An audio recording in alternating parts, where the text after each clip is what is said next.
அலைகள் மோதுற அந்த அழகான கடற்கரை கிராமம் தான் முத்துப்பட்டினம். அங்க இருக்கிற எல்லாருமே மீன் பிடிச்சுதான் பிழைப்பு நடத்திட்டு இருந்தாங்க. ஒவ்வொரு விடியற் காலையிலும் படகுகள் கடல்ல மிதக்கும். சாயங்காலமான மீனவர்கள் சிரிச்சுக்கிட்டே கரைக்கு திரும்புவாங்க. சின்ன பசங்க கரையில விளையாடுவாங்க, பொம்பளைங்க வலை பின்னுவாங்க, பெரியவங்க அந்த கடல் காத்த ரசிச்சுக்கிட்டே இருப்பாங்க. அந்த கிராமமே ஒரு சொர்க்கம் மாதிரி இருந்துச்சு. ஆனா ஒரு நாள் எல்லாம் தலைகீழா மாறிடுச்சு. கடல்ல ஒரு பெரிய அரக்கன் உருவானான். அவன் உடம்பு மலை மாதிரி பெருசு, கண்ணு நெருப்பு மாதிரி மின்னுச்சு. அவன் வாயை திறந்தா கடலே நடுங்கும். அந்த அரக்கன் மீனவர்களோட படகையெல்லாம் தூக்கி போட்டு உடைச்சான், வலைகளை கிழிச்சு எரிஞ்சான். ஒவ்வொரு நாளும் யாரோ ஒருத்தரோட படகு மூழ்கிடுச்சு, யாரோ ஒருத்தரோட குடும்பம் சாப்பாட்டுக்கு வழி இல்லாம தவிச்சது. பெத்தவங்க கதறுனாங்க, பிள்ளைங்க அழுதாங்க. ஊர் முழுக்க பயமும் சோகமும் தான் மிஞ்சி இருந்துச்சு. இன்னைக்கு அந்த நாசமா போன அரக்கன் என் படகையும் உடைச்சுட்டான். 1/4 நூற்றாண்டு காலமா எங்க அப்பன் பாட்டன் கட்டி கொடுத்த படகுடாது என் கண்ணு முன்னாடியே தூக்கி போட்டு நொறுக்கிட்டான். என் குழந்தைங்களுக்கு இனி என்னத்தை சாப்பிட கொடுப்பேன்? என் பொண்டாட்டி கேட்டா நான் என்ன பதில் சொல்லுவேன்? உசுர கையில புடிச்சிட்டு வாழறதுக்கு இருந்த அந்த ஒரு படகும் போச்சே, இனி நான் என்ன பண்ணுவேன்? ராமா, நாம இப்படியே கண்ணீர் வடிச்சுக்கிட்டு உட்கார்ந்து இருந்தா வேலைக்கு ஆகாது. யாராவது ஒருத்தர் ஏதாவது செஞ்சே ஆகணும். ராஜா அண்ணாமலை வர்மர் கிட்ட போய் முறையிடுறதை தவிர வேற வழியே இல்ல.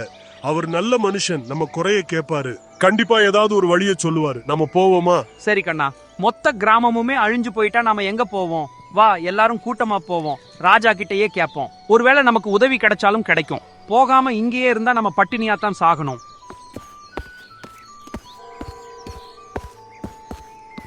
அந்த கிராமத்துல 2 அண்ணன் தம்பிங்க இருந்தாங்க.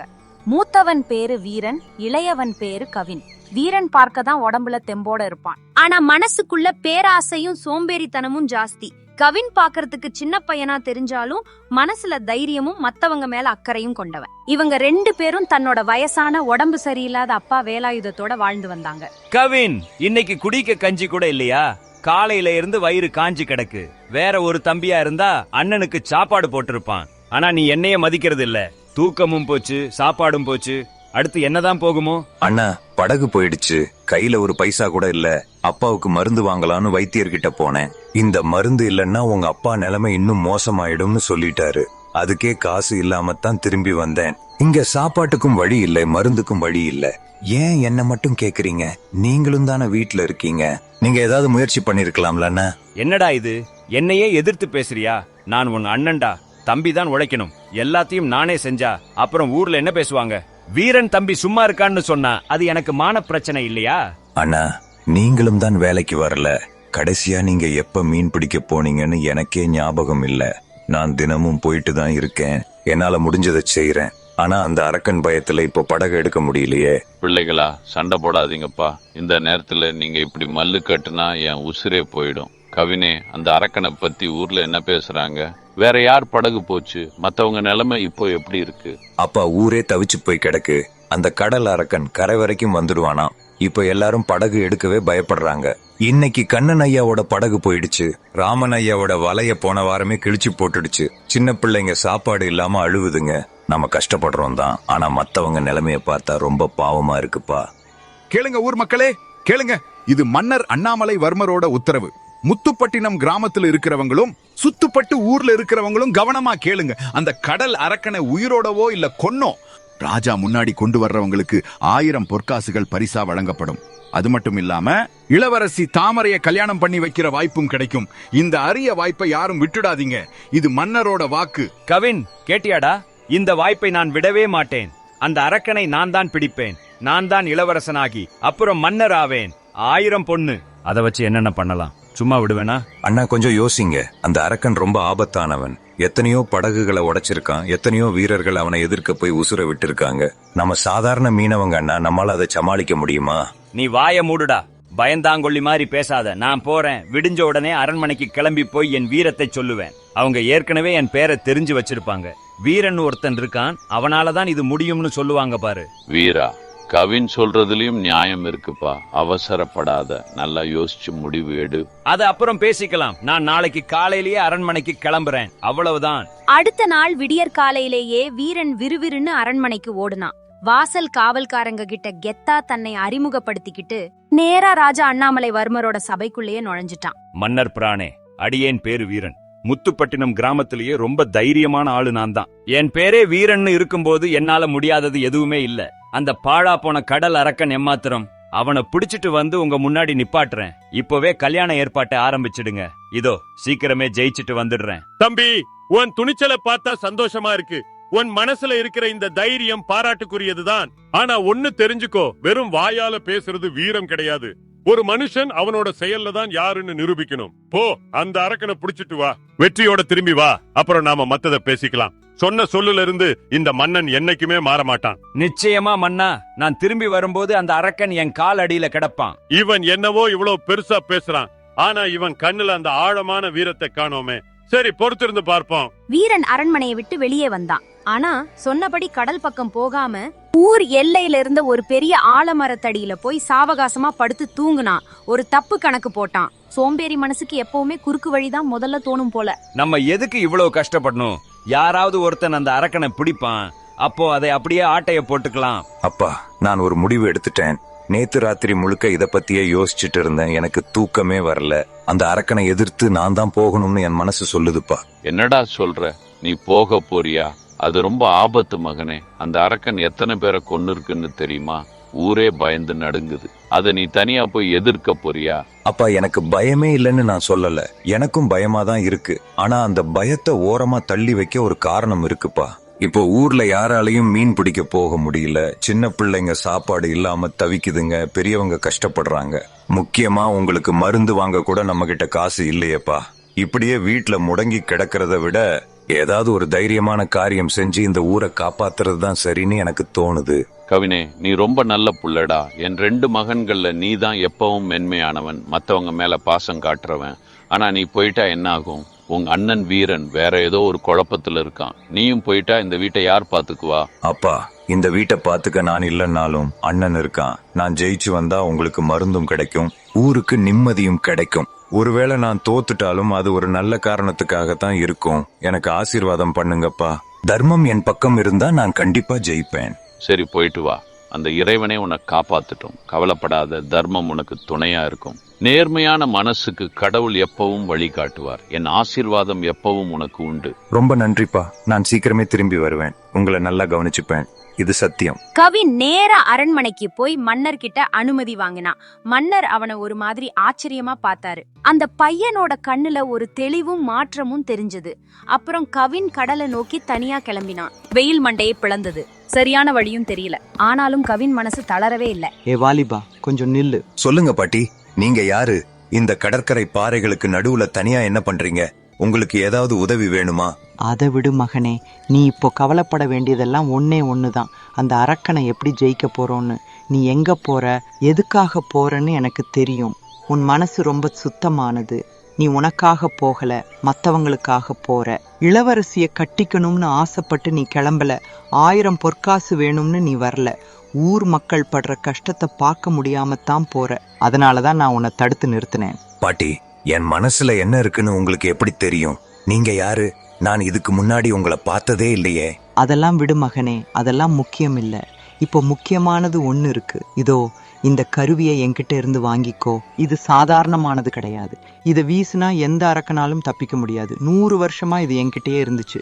உன்னை போல ஒரு சுத்தமான மனசுக்காரன் எப்ப வருவான்னு தான் நான் இவ்வளவு நாளா காத்துக்கிட்டு இருந்தேன். பாட்டி, இதை என்கிட்ட கொடுக்குறீங்க சரி, ஆனா ஏதோ ஒரு நிபந்தனை சொல்ற மாதிரி இருக்கே. ஆமா மகனே, ஒரே ஒரு நிபந்தனை தான். இந்த மூவலையை நீ தர்மத்துக்காகவும் நீதிக்காகவும் மட்டும்தான் பயன்படுத்தணும். மக்களுக்காக மட்டும்தான் இதை பாவிக்கணும். உன்னோட சுயநலத்துக்கோ இல்ல உன் பகையை தீர்த்துக்கவோ பயன்படுத்தினா இது உன்னையே காயப்படுத்திடும். புரிஞ்சுதா? நல்லா புரிஞ்சது பாட்டி. நான் சத்தியம் பண்ணி தர்றேன். பாட்டி, நீங்க எனக்கு இவ்வளவு பெரிய உதவி செஞ்சிருக்கீங்க. நான் உங்களுக்கு பதிலுக்கு என்ன தரணும்? உங்களுக்கு என்ன வேணும்னு சொல்லுங்க பாட்டி. உன்னோட இந்த கருணையான மனசுதான் எனக்கு பெரிய பரிசு மகனே. மனசு நேர்மையா இருந்தா கடவுள் வழி காட்டுவாருங்கிறத நீ இப்போவே புரிஞ்சுக்கிட்ட. போ மகனே, அந்த இறைவனே உனக்கு துணையா இருப்பான். கவின் அந்த மூவலைய கையில ஏந்திட்டு முன்னாடி நடந்தான். கொஞ்ச தூரம் போயிட்டு திரும்பி பார்த்தா அந்த மூதாட்டிய காணோம். அவனுக்கு ஒரே ஆச்சரியமா போச்சு. கடல் அலைகள் முன்னை விட அதிகமா எகிரி அடிச்சது. தூரத்துல ஒரு பெரிய கருப்பு குகை தெரிஞ்சது. அதுக்குள்ள இருந்து மனச உழுக்கிற மாதிரி ஒரு கொடூரமான சத்தம் கேட்டுச்சு. கவினுக்கு நெஞ்சு படபடன்னு அடிச்சுக்கிட்டாலும் அவனோட கால்கள் பின்வாங்கல. உறுதியா முன்னாடி நடந்து போய்கிட்டே இருந்தான். இந்த குகைக்குள்ளதான் அந்த அரக்கன் இருக்கான்னு நினைக்கிறேன். வெளியே அவனோட கால் தடம் தெரியுது. வாசனையே ஒரு மாதிரி வித்தியாசமா இருக்கு. மனசுக்குள்ள பயமா தான் இருக்கு. ஆனா இப்ப பயந்துட்டு திரும்பி போனா என் கிராமமே அழிஞ்சிடும். அப்பா பிழைக்க மாட்டாரு. சின்ன பிள்ளைங்க எல்லாம் பட்டினியா கிடக்கும். இல்ல, நான் போயே ஆகணும். கவின் மெதுவா குகைக்குள்ள நுழைஞ்சான். இருட்டுக்குள்ள ஒரு மலையளவு பெரிய உருவம் தூங்கிக்கிட்டு இருந்தது. அதோட தோல் எல்லாம் செதில் செதிலா பயங்கரமா இருந்துச்சு. அது விடுற மூச்சு காத்து ஒரு பெரிய புயல் அடிக்கிற மாதிரி இருந்துச்சு. குகை சுவரை தொட்டுக்கிட்டே கவின் மெல்ல மெல்ல முன்னாடி போனான். ஒவ்வொரு அடியையும் ரொம்ப கவனமா எடுத்து வச்சான். யாரடா அவன்? என் தூக்கத்தை கெடுக்கிறது யாரு? யாரு நீ? இங்க வர்றதுக்கு உனக்கு எவ்வளவு தைரியம் இருக்கணும்? ஒரு சின்னஞ்சிறு மனுஷனா ஒரு ஈ மாதிரி வந்து நிக்கிறியடா. இன்னைக்கு எனக்கு சாப்பாடு தானாவே தேடி வந்திருக்கு. நான் வேட்டைக்கு கூட போக தேவையில்லை போல. அரக்கா, உன் சத்தத்தை கேட்டு நான் பயப்பட மாட்டேன். நீ எங்க கிராமத்து மக்களை ரொம்ப வதைக்கிற, ஏழை மீனவர்களோட படகுகளை எல்லாம் உடைக்கிற, குழந்தைகளை பட்டினி போடுற, பெரியவங்களை நிம்மதியா வாழ விடாம கஷ்டப்படுத்துற. நீ செஞ்ச இந்த அக்கிரமத்துக்கெல்லாம் இன்னைக்கு உனக்கு தண்டனை கிடைச்சே தீரும். எனக்கா தண்டனை? இதுவரைக்கும் என்ன தாக்க 1000 பேர் வந்திருக்காங்க. அவங்கள பெரிய பெரிய வீரர்களும் இருந்தாங்க, ஆயுதம் ஏந்தினவங்களும் இருந்தாங்க. ஆனா ஒருத்தன் கூட உயிரோட திரும்பினது இல்ல. அவங்கள எல்லாம் நான் என்ன பண்ணேன்னு தெரியுமா? ஒரு சின்ன பூச்சியை மிதிக்கிற மாதிரி மிதிச்சு துவம்சம் பண்ணிட்டேன். நீயும் அவங்கள ஒருத்தனாதான் சாக போற. உன்னோட கடைசி ஆசை ஏதாவது இருந்தா சொல்லு. என்னோட கடைசி வார்த்தை ஒன்னே ஒண்ணுதான். இன்னைக்கு நீதி ஜெயிக்கும். அந்த அரக்கன் கவினை நோக்கி பாய்ந்தான். அவனோட வேகம் ஒரு சூறாவளி மாதிரி இருந்துச்சு. கவின் டக்குன்னு ஒரு பக்கம் குதிச்சு தப்பிச்சான். கையில இருந்த அந்த மூவலைய வேகமா வீசினான். அது அரக்கனை பலமா தாக்குச்சு. அரக்கன் நிலை தடுமாறி போய் ஆக்ரோஷமா கத்துனான். இன்னும் கோபமா மறுபடியும் பாய்ந்தான். கவின் விடாம போராடினான். ரொம்ப நேரம் சண்டை நீடிச்சது. கவினோட உடம்பு ரொம்ப களைச்சு போச்சு. ஆனா அவன் மனசு மட்டும் தளரவே இல்ல. கடைசியில சரியான நேரத்தை பார்த்து தன் முழு பலத்தையும் திரட்டி அந்த மூவலைய வேகமா வீசினான். உன்னால, ஒரு சின்ன பையனால என்னை எப்படி தோற்கடிக்க முடிஞ்சது? உன் சாவுல எனக்கு எந்த சந்தோஷமும் இல்ல. நீ ஏன் இப்படி ஒரு அரக்கனா மாறினன்னு எனக்கு தெரியாது. ஆனா இனிமே என் கிராமத்து மக்கள் நிம்மதியா இருப்பாங்க. பிள்ளைங்க வயிறார சாப்பிடுவாங்க, பெரியவங்க நிம்மதியா ஓய்வெடுப்பாங்க. அப்பா, உங்களுக்கான மருந்தை நான் கொண்டு வந்துட்டேன். கவின் அந்த அரக்கனோட பெரிய உடம்ப மெல்ல மெல்ல இழுத்துக்கிட்டு திரும்பி வந்தான். உடம்பு முழுக்க களைப்பா இருந்தாலும் மனசுக்குள்ள ஒரு பெரிய திருப்தி இருந்துச்சு. வழியில அதே மரத்தடியில வீரன் நல்லா தூங்கிட்டே இருந்தான். அண்ணா, எழுந்திருங்க. நான் அந்த அரக்கனை ஜெயிச்சிட்டேன் அண்ணா. கேக்குதா? வாங்க, நாம 2 பேரும் சேர்ந்து மன்னர்கிட்ட போவோம். என்னது, நீயா? நீயே இத கொன்னுட்டியா? இந்த சின்ன வயசுல இவ்வளவு பெரிய அரக்கனை எப்படிடா? ஆமா அண்ணா, ஒரு பாட்டி எனக்கு ஒரு மூவலை கொடுத்தாங்க. அந்த ஆயுதத்தோட உதவியால தான் என்னால ஜெயிக்க முடிஞ்சது. நான் மட்டும் தனியா இல்ல அண்ணா. ஒரு நல்ல மனசு எனக்கு துணையா இருந்துச்சு. வாங்க ராஜா கிட்ட போவோம். போற வழியில அப்பாவையும் ஒரு தடவை பார்த்துட்டு போயிடலாம். வீரனுக்கு உள்ளுக்குள்ள பொறாமை தீயா இருந்தது. இவன் ஜெயிச்சிட்டானா? அப்போ அந்த 1000 பொற்காசும் இளவரசியும் இவனுக்குத்தானா? என் கனவெல்லாம் என்ன ஆகிறது? காலையிலேயே நான் தான் வீரன்னு ராஜா கிட்ட போய் சீன் போட்டனே. இப்போ இவன் பின்னாடி போனா என் மானம் என்ன ஆகிறது? இல்ல, இவனை தீர்த்து கட்டுறதை தவிர வேற வழி இல்ல அப்படின்னு ஒரு நயவஞ்சகமான திட்டம் போட்டான். பேராசை அவனோட புத்திய முழுசா மழுங்கடிச்சுடுச்சு. கவினே, கேட்கவே ரொம்ப சந்தோஷமா இருக்குடா. எவ்வளவு பெரிய காரியம் செஞ்சிருக்க. ஆனா தம்பி, இந்த வெயில்ல நீ ரொம்ப களைச்சு போயிருக்க. உடம்பு வேற ஒரு மாதிரி தெரியுது. அந்த மரத்தடியில கொஞ்ச நேரம் படுத்து தூங்கு. நான் உனக்கு கொஞ்சம் இளநீர் கொண்டு வர்றேன். அதை குடிச்சா உடம்பு குளிர்ச்சி ஆகும். அண்ணா, என் மேல இவ்வளவு அக்கறை காட்டுறீங்களா? சரி அண்ணா, கொஞ்ச நேரம் கண்ணை மூடுறேன். ஆனா ரொம்ப நேரம் இல்ல. சீக்கிரம் ராஜா கிட்ட போகணும். ஆமாடா, கொஞ்ச நேரம் மட்டும் ஓய்விடு. இதோ நான் இப்பவே வந்துடுறேன். கவின் அந்த மரத்தடியில படுத்தான். வீரன் சுத்துமுத்தும் பார்த்தான். அந்த கடற்கரை ஓரத்துல சில விஷச் செடிகள் இருந்துச்சு. அதோட சாற்றை எடுத்து இளநீருக்குள்ள கலந்துட்டான். அவனோட மனசாட்சி ஒரு நிமிஷம் வேணாம்னு தடுத்துச்சு. ஆனா இளவரசியும் பொற்காசும் வேணுங்கிற ஆசை அந்த சத்தத்தை அடக்கிடுச்சு. கவினே, இந்த இளநீர், இத குடி. களைப்பு எல்லாம் போயிடும். நல்லா முழுசா குடி. நன்றி அண்ணா. நீங்க குடிக்கலையா? நான் ஏற்கனவே குடிச்சிட்டேன்டா, நீ குடி. அண்ணா, என்ன இது? இந்த தண்ணி ஒரு மாதிரி கசக்குது, வித்தியாசமா இருக்கே. இது வேற வகை தேங்காயா அண்ணா? அதெல்லாம் ஒண்ணுமில்ல, உனக்குத்தான் களைப்புல அப்படி தெரியுது. கடற்கரை இளநீர் இப்படித்தான் இருக்கும். குடி குடி. குடிச்ச சில நிமிஷத்திலேயே கவினுக்கு தலை சுத்த ஆரம்பிச்சது. கண்ணு செருக ஆரம்பிச்சது. கை கால் எல்லாம் மரத்து போச்சு. அப்படியே நினைவை இழந்தான். வீரன் சுத்துமுத்தும் பார்த்தான். யாருமே இல்ல. கவினை தூக்கிட்டு போய் கடற்கரை மணல்ல ஒரு குழி தோண்டி அவனை உயிரோடவே புதைச்சிட்டான். அப்புறம் அந்த அரக்கனை இழுத்துக்கிட்டு அரண்மனையை நோக்கி விறுவிறுன்னு நடந்தான். அவனோட மனசு கல்லை விட கடினமா மாறிடுச்சு. மன்னா, இதோ நான் வந்துட்டேன். சொன்ன மாதிரியே இந்த வீரன் வந்துட்டான். அந்த கடல் அரக்கனை அடிச்சு போட்டுட்டு வந்துட்டேன். பாருங்க, இதோ அவனோட உடம்பு. மன்னர் வெளியே வந்து அந்த அரக்கனோட உடம்ப பார்த்தார். ஆனா அவருக்கு மனசுக்குள்ள ஒரு சந்தேகம் வந்துடுச்சு.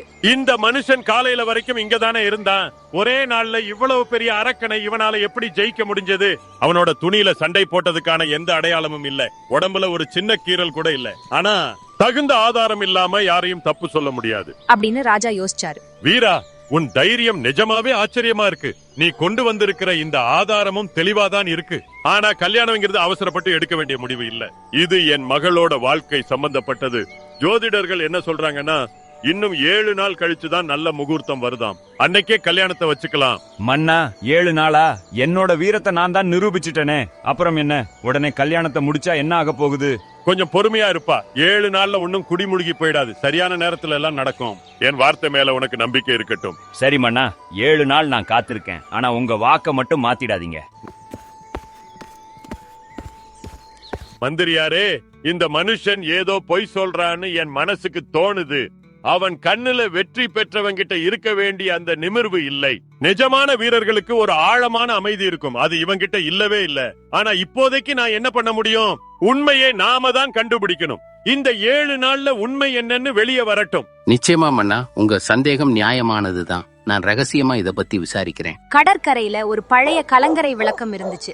அத பாத்துக்கிற முனியன்னு ஒரு பெரியவர் வழக்கம் போல கடலை பார்த்துட்டே இருந்தாரு. அவரோட செல்ல நாய் மணி திடீர்னு ஒரு இடத்த நோக்கி ஓடி போய் விடாம குறைக்க ஆரம்பிச்சது. என்னடா மணி, என்ன ஆச்சு? ஏன் இப்படி கத்துற? அங்க என்ன பாம்பு கீம்பு இருக்கா? ஐயோ, இது என்னது? மணல் மேட்டுக்குள்ள இருந்து ஒரு கை வெளியே தெரியுதே. அடடா, இன்னும் லேசா சூடு இருக்க. முனியன் பதறி போய் ஓடுனாரு. கைகளால மணலை வாரி தள்ளி அந்த இளைஞனை வெளியில இழுத்தாரு. அவன் மூச்சு ரொம்ப மெதுவா வந்துட்டே இருந்துச்சு. இன்னும் உசுறு இருக்குப்பா. மணி, நீ சரியான நேரத்துல வழிகாட்டுன. பெரிய புண்ணியம் செஞ்சிருக்கடா. மங்களா, சீக்கிரம் ஓடி வா. இங்க ஒருத்தரை காப்பாத்தணும். என்னங்க ஆச்சு? ஐயோ பாவம், மனுஷன் மண்ணும் சகதியுமா இருக்கானே. மூச்சு வருது, ஆனா ரொம்ப மெதுவா இருக்கு. உடனே நம்ம நாட்டு வைத்தியரை கூப்பிடணும். ஆமா, நீ போய் வைத்தியரை கூட்டிட்டு வா. நான் இவனை தூக்கிட்டு வீட்டுக்கு போறேன். தம்பி, யாரோ உன்னை கொல்ல பார்த்திருக்காங்க. ஆனா கடவுள் உன்னை வேற மாதிரி நினைக்கிறான் போல. நான் உன்னை கைவிட மாட்டேன். வைத்தியர் வந்தாரு. கவினோட நிலைமைய பார்த்துட்டு ரொம்ப கவலைப்பட்டாரு. மருந்து கொடுத்தாரு. உடம்பு முழுக்க விஷம் ஏறி இருக்கு.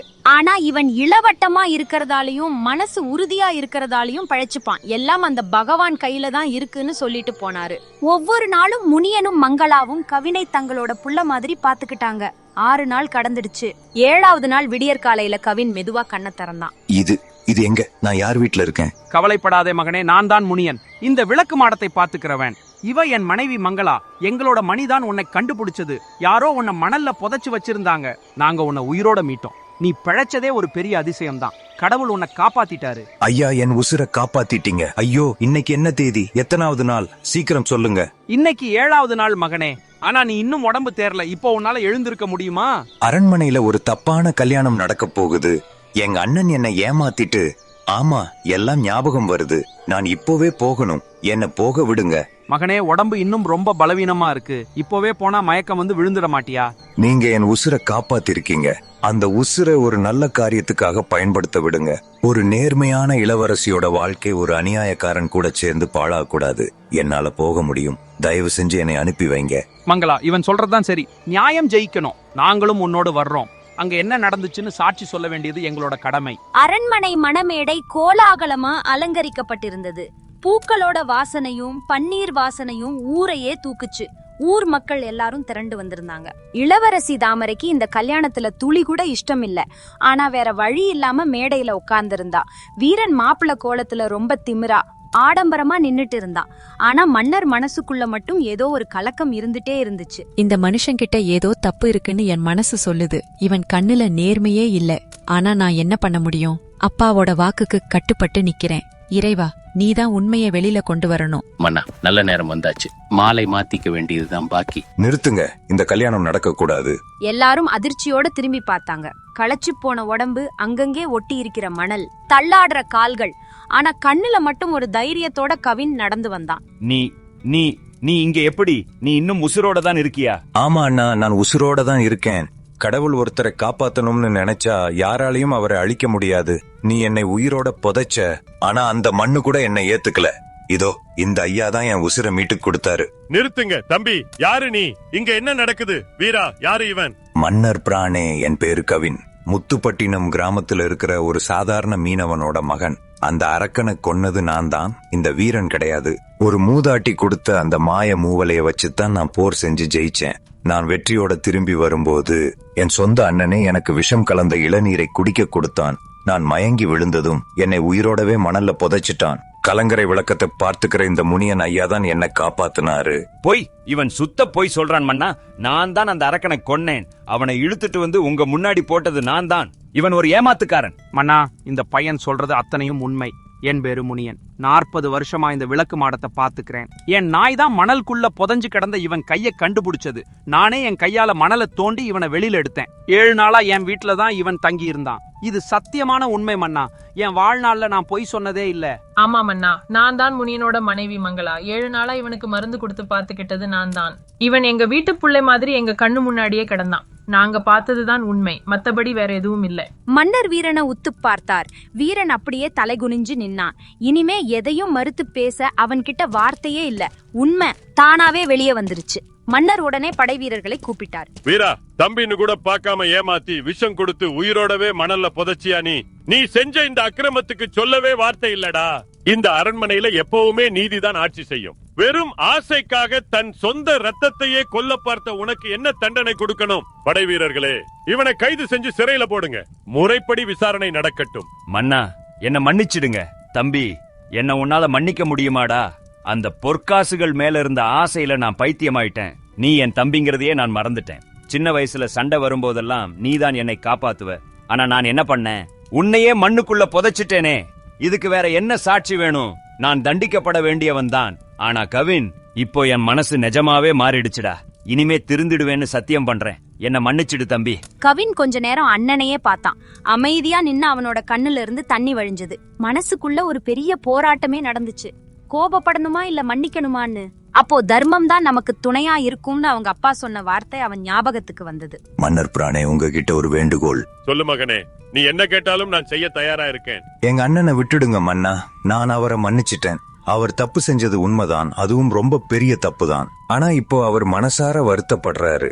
தான் செஞ்ச தப்ப உணர்ந்து திருந்தி வர்ற ஒருத்தரை சிறையில போட நான் விரும்பல. ஏன்னா அவர் செஞ்ச அதே கொடுமைய நானும் செஞ்சா அவருக்கும் எனக்கும் என்ன மன்னா வித்தியாசம் இருக்கும்? கவினே, உன்னை கொல்ல பார்த்தவனையே நீ மன்னிக்கிறியா? இது உன்னோட பலவீனமா இல்ல வேற ஏதாவது காரணமா? மன்னா, மன்னிப்புங்கிறது பலவீனம் கிடையாது. அது மனுஷனோட உயர்ந்த குணம். அண்ணன் என்னை மண்ணுக்குள்ள புதைச்சிருந்தாலும் அவர் என் ரத்தம். எங்க அப்பாவுக்கு அவர் தேவை, எங்க குடும்பத்துக்கு அவர் வேணும். அது மட்டும் இல்ல மன்னா, பேராசை ஒரு மனுஷனை எப்படி மாத்துதுன்னு இன்னைக்கு நாம பார்த்தோம். ஆசை அவரோட கண்ணை மறைச்சுடுச்சு, தம்பின்னு கூட பார்க்காம செய்ய வச்சிருச்சு. ஆனா இப்போ அவர் விடுற கண்ணீர் உண்மையானதுன்னு எனக்கு தோணுது. அதனால தயவு செஞ்சு அவரை மன்னிச்சு விட்டுடுங்க மன்னா. கவினே, நீ மனுஷன் இல்லடா, தெய்வ பிறவி. உன்னை நான் சாகடிக்க பார்த்தேன். ஆனா நீ என்னை திரும்ப வாழ வைக்கிற. உன்கிட்ட மன்னிப்பு கேட்க கூட எனக்கு வார்த்தை வரலடா. உன் கால்ல விழுந்து மன்னிப்பு கேட்கிறேன். நீ பண்ணின இந்த உதவியை நான் உசுறு இருக்கிற வரைக்கும் மறக்க மாட்டேன். இனிமே நான் நேர்மையா இருப்பேன். உன்னோட அண்ணன் இனிமே ஒழுக்கமா வாழ்வேண்டா. அண்ணா, நான் உன்னை எப்பவோ மன்னிச்சிட்டேன். இனிமே எப்பவும் நேர்மையா இருப்பேன்னு மட்டும் எனக்கு ஒரு வாக்கு கொடு. அதுவே போதும். சத்தியமா சொல்றேன் தம்பி, இனிமே நேர்மையாத்தான் இருப்பேன். உனக்கு நான் வாக்கு கொடுக்கிறேன்.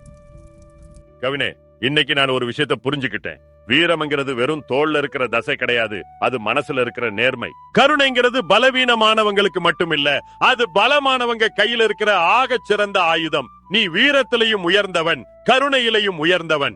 இந்த 2 குணமும் ஒருத்தங்கிட்ட இருந்தா அவனே இந்த நாட்டை ஆள தகுதியானவன்.